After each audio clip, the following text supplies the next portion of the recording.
kati jusque na kozwa solution na lefsa mutu moko na tango tellement pour le problème. À tout le monde qui te marre, on ça le roi neti et d'autres solutions. On look on a pas façon oh voir même les gens commencent à dire n'a pas si bas mongo n'a pas si bas tout sous mongo pour pas bon de la ponanga bien aimé même les hommes dédiés pas limité quelque part. C'est lui qui n'est pas limité, c'est la personne de Jésus-Christ. Yesunde mutu sokyo pinga minaye, c'est lui qui peut te donner la solution. L'homme il est limité quelque part. Mais l'homme pour mon salité. Alors nous avons persévère avec Jésus dans la prière. Si tu vas demeurer, tu vas persévérer dans l'esprit de la prière. Bien aimé, la solution est toujours tout près de toi.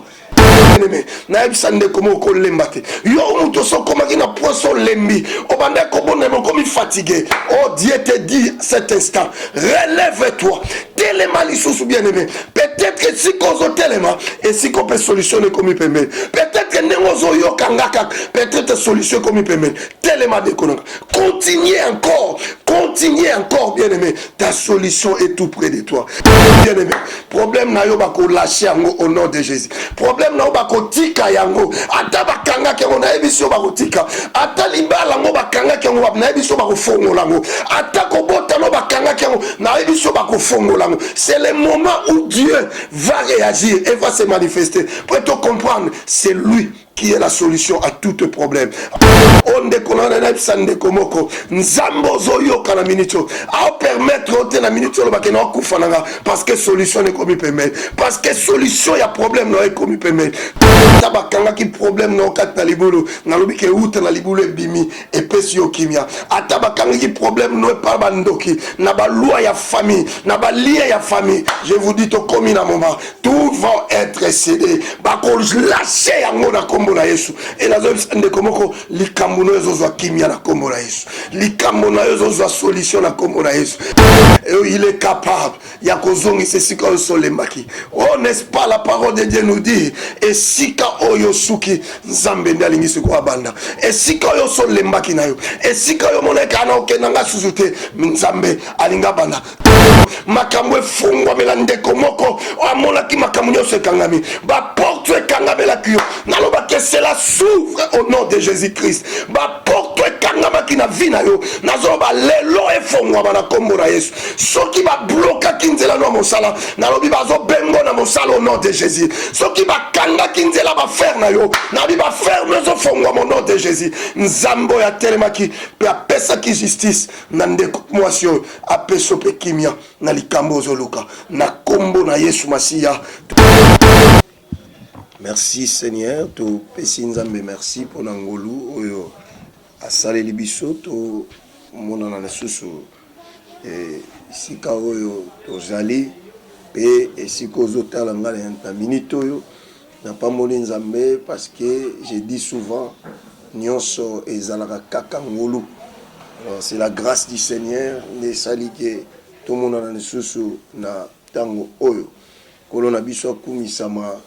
On a un moment où les sous na par la grâce de Dieu on ligne tol oba et to joie et lokomoko au dépend en colo o ya bongi célibiso na minito na grand thème na biso Jésus la consolation Yesu ne consolateur ya makambo nyonso ya ba vie na biso ya ba préoccupation na biso ya ba problème na biso. C'est lui qui console, c'est Jésus. L'homme peut te consoler mais il est limité na ba consolation na ye mais Yesu ne consolateur o soka consoler yo ozupe kimia na motema na yo yango ava to banda na lingi to bondela elongo ava kotanga pe makomi na ye to bondela ete to loba par la grâce du Seigneur c'est que l'Éternel veut parler.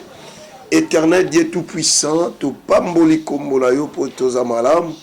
Merci pour nangolu au salé libiso kolo na minito to mona na ndeko yawe to ndimike na it oyo ozali nzambo lingo pesa kimia pe olingo pesa solution kati na mitema ya ndeko moko yango to recommander sta o na maboko na yo tika yo kamba biso pe yo zala nzambe bandeli kino suka na kombo na Yesu Masia to bondeli tolobi amen.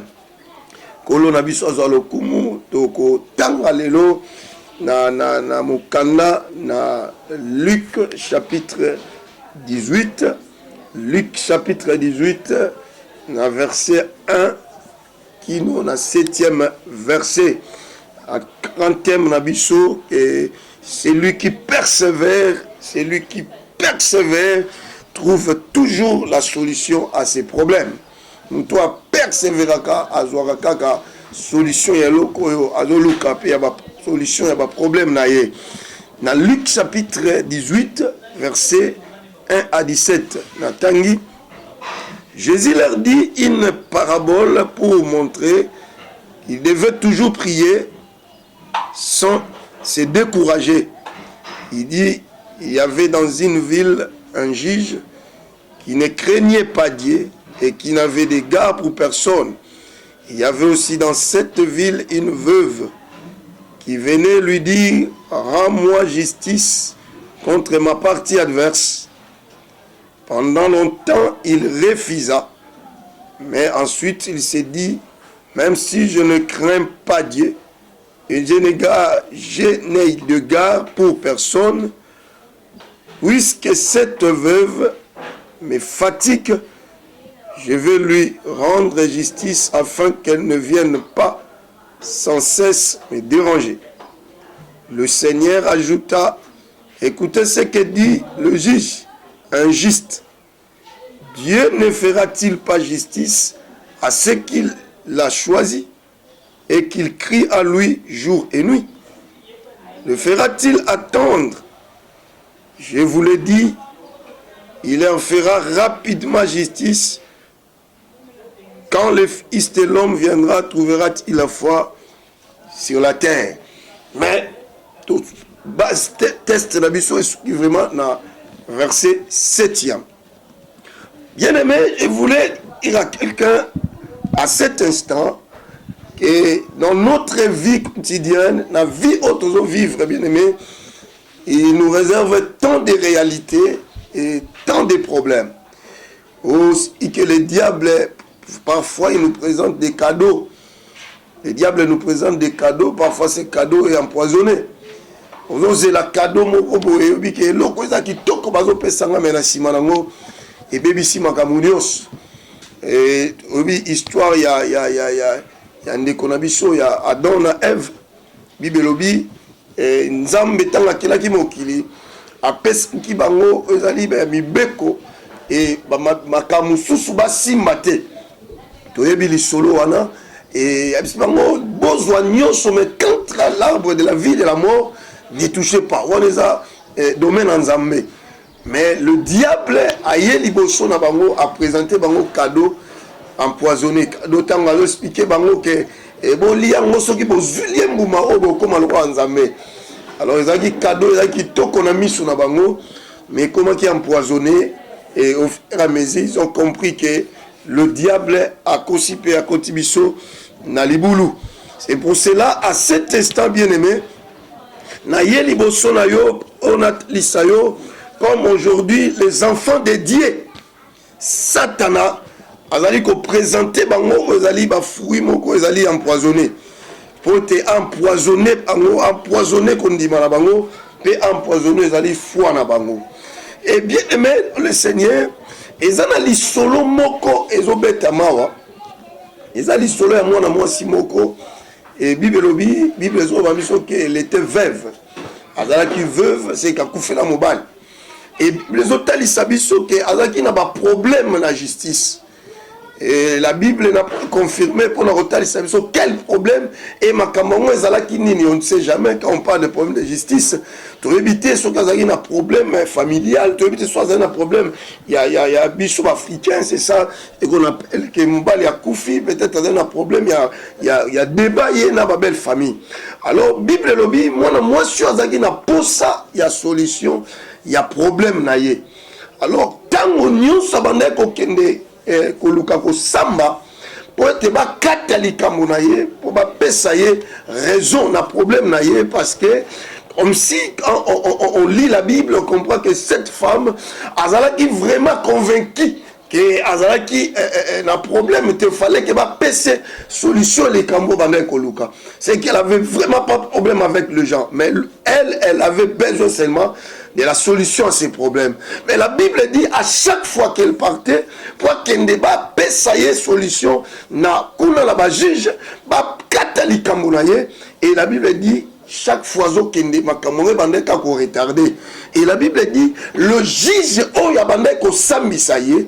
Bible obi il était une personne qui ne craignait pas Dieu. Donc abande ko banga nzambete. Alléluia. Comme s'il y avait une rencontre, il y a mutu moko boye quelque part mutu moko ayebi nzambe na mutu moko ayebi nzambete. Bien aimé, ezaka kabitumba okutani na mutu moko ayebi nzambete, yo ayebi nzambe ba une compréhension ko joie. Peut-être ko loba ke na ko sala ndenge na solution ya likambo. Et la Bible dit cette femme persévérait toujours, parce que mutoyo aye kolaka ko persévérer na likambo, c'est que mutoyo azana objectif ya ko atteindre, et azana pour atteindre but ya likambo azana pour ça. Obi muto azana pour atteindre solution likambo na peu importe la réalité au kutanango, lui il vise seulement le but de ce problème, il vise l'objectif. Et on a vu que ça n'est comment qu'on a vu. Parfois il y a des problèmes qui nous préoccupent, mais dans la vie si tu persévères pour chercher la solution à tes problèmes, chercher à arriver jusqu'au bout. Alors ne te fatigue pas. L'andela likamwala tina souka, et jusqu'à ce que tu auras la solution à tes problèmes. Et la Bible nous dit, cette femme n'était pas fatiguée.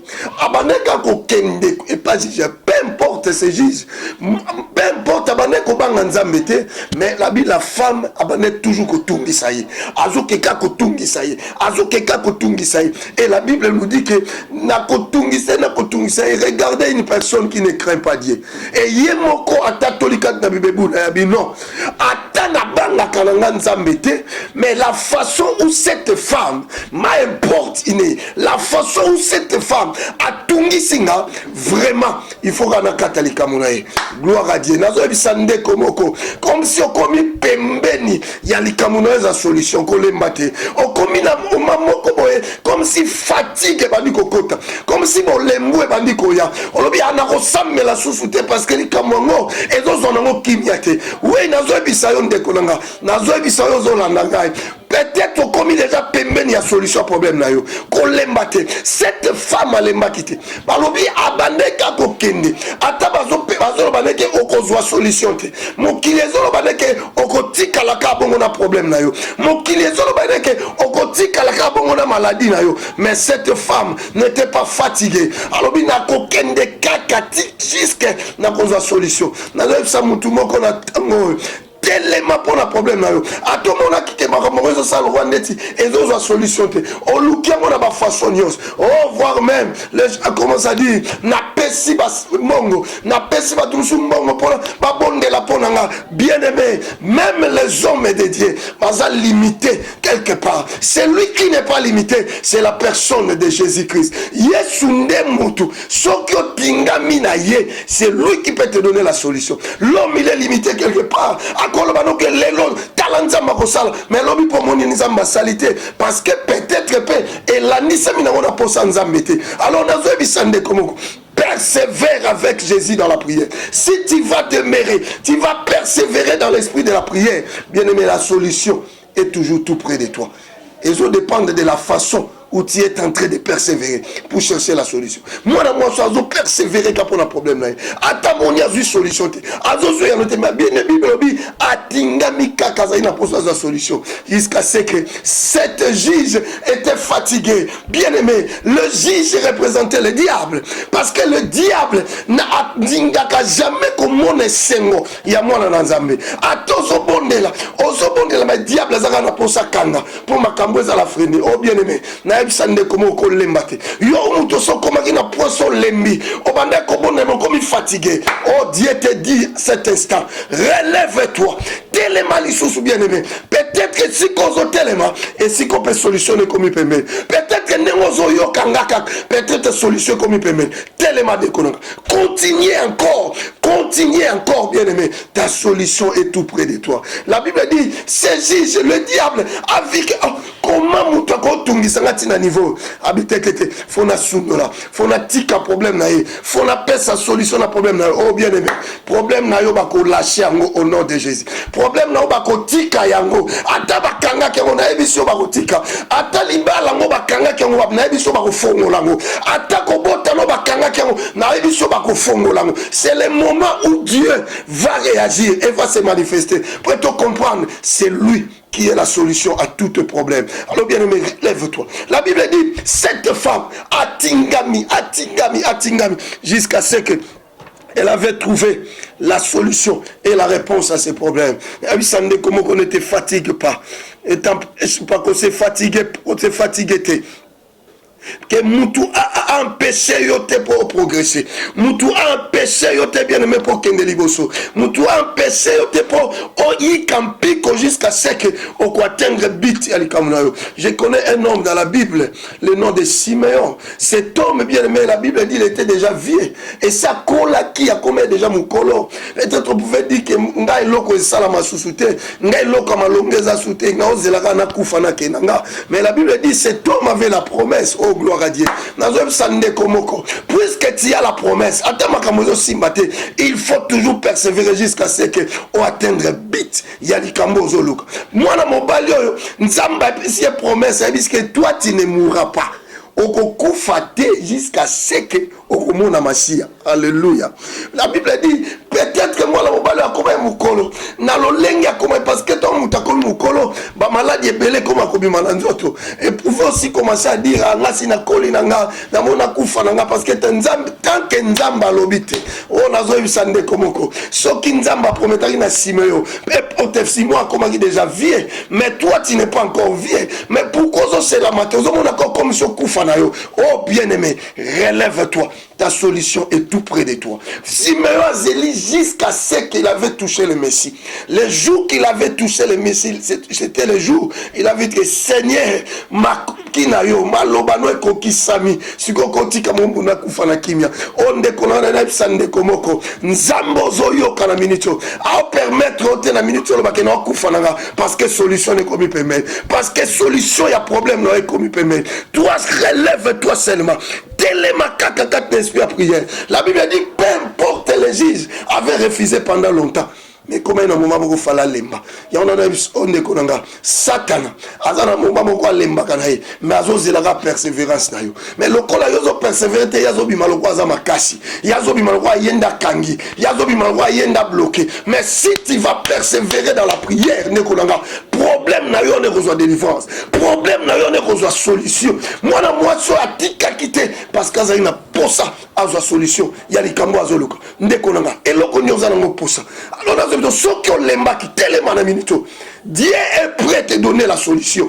Nzambaz après, même le diable, il va comprendre que moi, je suis à l'embisinga, puisqu'il m'a portiné à Tika, Natika problème. Bien aimé, Satan a lâché problème au nom de Jésus. Satan a tika likamonayo, a tika makamonayo, a te kanga biobil, mais bakangi biloko non anze la frontière. Moi, je te dis, c'est le moment. Nzambalobi et kotika bako lâché yango, alléluia. Bako tika yango na komo na Yesu. Satan comprend que te fonatique à l'Ikamour. Bien aimé, les problèmes c'est quoi? Les problèmes c'est Ezaki pour la Batumi, Ezaki pour la Batumi Bali. Nzambe na Satan. Moi je suis veuve na juge. Juge représentait le diable et cette veuve, lui elle était toujours persévérante. Regardez ce qui s'était passé. Le diable a vu que cette femme a tinga mikaka. Satan a voulu habiter. Nazape mutu. Le colatinga bidono fonatique à l'ikamunai. Bien mais elles ont dépend de ta façon de persévérer. Si tu vas persévérer dans la prière, bien aimé, tu verras la solution à tes problèmes. Les problèmes aussi, c'est Dieu. Yo kana biso lokomo. Na Bible na binde komoko. Alingara déjà kufa. Mais la Bible dit lorsqu'il avait prié, tant wa bondele panza benzamba bi okufa susute. Na bakseli au 15 ans. Na ina bisande komoko. Ta façon de persévérer dans la prière peut changer des situations. Ce qui m'a kamoune zandako zelaka fait comme en 2022. Nzamba lobike moi ouais ko silate okozwango na kombo na Yesu. Pourquoi? Ça dépend de la façon dont tu es en train de persévérer. Est-ce que tout le monde comprend? Bien évidemment, tout le monde comprendre qu'à cet instant, l'Éternel veut citer, veut donner la solution et veut donner la paix, comme il veut donner à cette femme. Et la Bible dit, cette femme a joie qui résout le problème. Et j'espère que la joie était revenue dans son cœur. Et si quand on a commis des esprits, parce qu'à souffrir qui n'a pas Luca, souffrir qui n'a pas Luca, problème mais bien, mais peut-être tu as tant souffert aussi. Tu as beaucoup prié. Maintenant, l'Éternel a commis un ngonga. Ça, ce sont des cadeaux empoisonnés des diables. Non, persévère avec Dieu. Ta solution est tout près de toi. Et cette femme a joie qui solution. Il y a problème naïe. A joie qui solution. Il y a les camboués banakotumi. Et le diable aussi. Le juge avait cédé. Nazo émission de konanga. Ataba kanga qui problème non kat na libulu. Nalobi ke outa na libulu bimi. Et pesio kimia. Ataba kanga qui problème non pas bandoki. Naba loi ya famille. Naba lia ya famille. Je vous dis to komi na moment. Tout va être cédé. Bako lâché yango na kombo na Yesu. Et nazo émission de komoko. Li kambuno ezo kimia na kombo na Yesu. Li mona yo zo solution na kombo na Yesu kende lisusu ndekonanga okomona bakobenga balobake voilà la solution à tes problèmes na bisi ndekomoko kimia ya problème na yo et yé na porte na yo et so betelo kokoko bien me fungo la kak on comprendre qu'elle est venue et Jésus-Christ est la solution à tous tes problèmes. Au nom de Jésus-Christ nous avons ainsi prié. Amen. Oui, bien aimé le Seigneur, je voulais prier avec quelqu'un. Nalina bonde la nande komoko akuma déjà fatigué ça lemba qui naï atiki naï pe déjà. Oh bien aimé, mon Dieu que je viens te montrer, le Jésus que je viens de te prêcher, il est capable. Yakozongi c'est si qu'on so lembaki. Oh n'est-ce pas la parole de Dieu nous dit et si ka oyosuki nzambe ndalingi se kwa banda. Et si ka oyo so lembaki na yo. Et si ka yo moneka na okenanga suzute nzambe alinga banda parce que yo comprendre nos télémédisus ou bien nazo télémanazo continuer et j'aurai la solution à mes problèmes. Et je voulais prier avec ce quelqu'un. Alléluia. Seigneur Dieu Tout-Puissant, Nzambe Nabikamo, Alléluia. Nzambo ya simbi ba solution nyonso ya mokili mobimba. O Nzambo ya simbi solution de quoi olandanga na instant. Oui Père, na bondeli epai na yo. Nzambo ko sa solution instant même.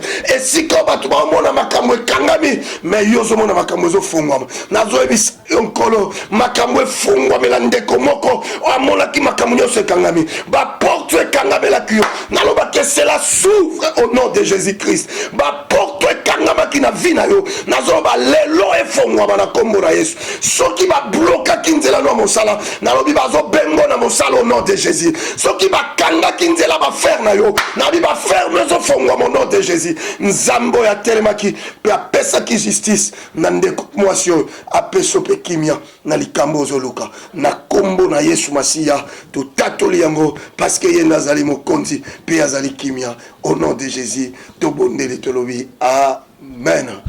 Gloire au Seigneur. Na pamboli nzambe parce que azabolingo.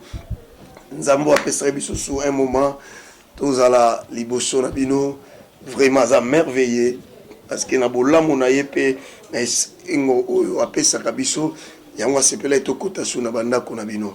Oui bien-aimé, je rappellerai encore à quelqu'un, persévère. Persévère dans la prière. Quand tu vas persévérer dans la prière, et la solution viendra. Et j'ai dit à quelqu'un, la solution est tout près de toi. Parce que tu as compris pour te lever encore ici. Merci beaucoup. Je suis le pasteur Nixon Nouakou, responsable de l'église Sebem. c'est bien mais na mokuse mais na moulaye ezali centre d'études bibliques et d'évangélisation mondiale.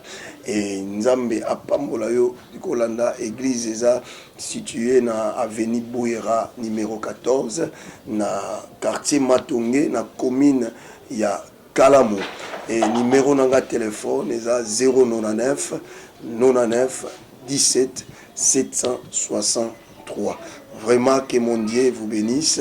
Et la prochaine occasion, je sais que Dieu est en train de marcher ensemble, de persévérer ensemble avec nous. Et il tient toujours la solution. Il nous attend seulement d'entrer pour récupérer ce qui est la solution de nos filles et de nos problèmes. Que l'Éternel vous bénisse. Merci beaucoup.